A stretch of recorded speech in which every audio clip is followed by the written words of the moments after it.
In this short tutorial, I'll take you through how to create numerical question groups and how these types of questions work.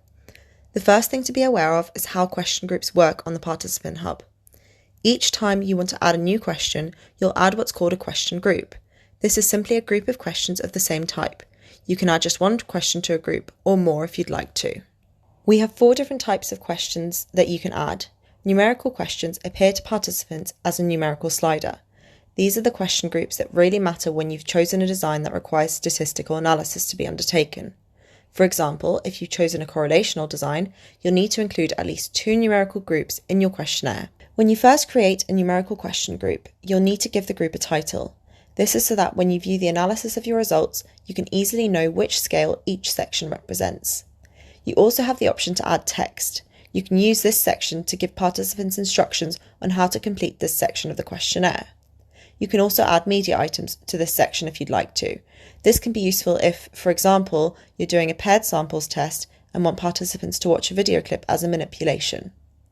If you've chosen to do a single sample study or one sample t-test, there's an advanced option on this page to add your population mean.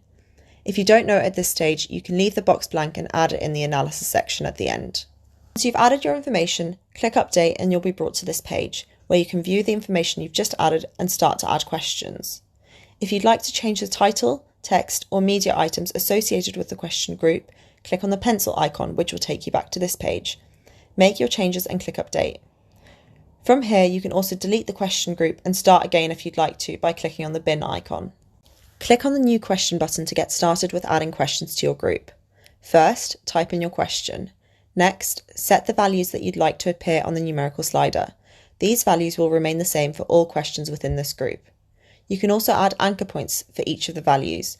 These are words or phrases that let your participants know what that number represents on the scale. If you want to add more numerical questions to the group, click Save and Add. If you want this group to just consist of one question, click Save. As you can see, by clicking Save and Add, we've added another question to the group. Here you can type in your next question and edit the anchor points if you'd like to. You can see all questions within the group on the right-hand side. If a question is phrased in the opposite direction to the rest of the scale, you can tick the reverse logic checkbox. This will let our analysis tool know to reverse the order of the scale so that the statistical analyses are computed correctly.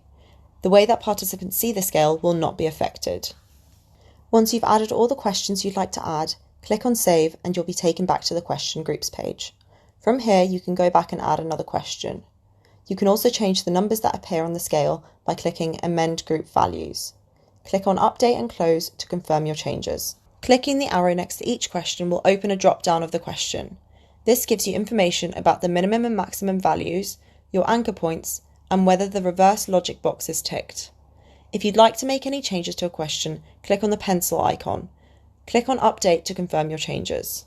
From this page, you can also change the order of questions by using the arrow icon to drag and drop. You can click on the bin icon to delete a question. Once you're happy with that group of questions, you can add another by clicking on one of the buttons in the top panel. When you have more than one question group created, you can change the order of groups by using the arrow icon to drag and drop.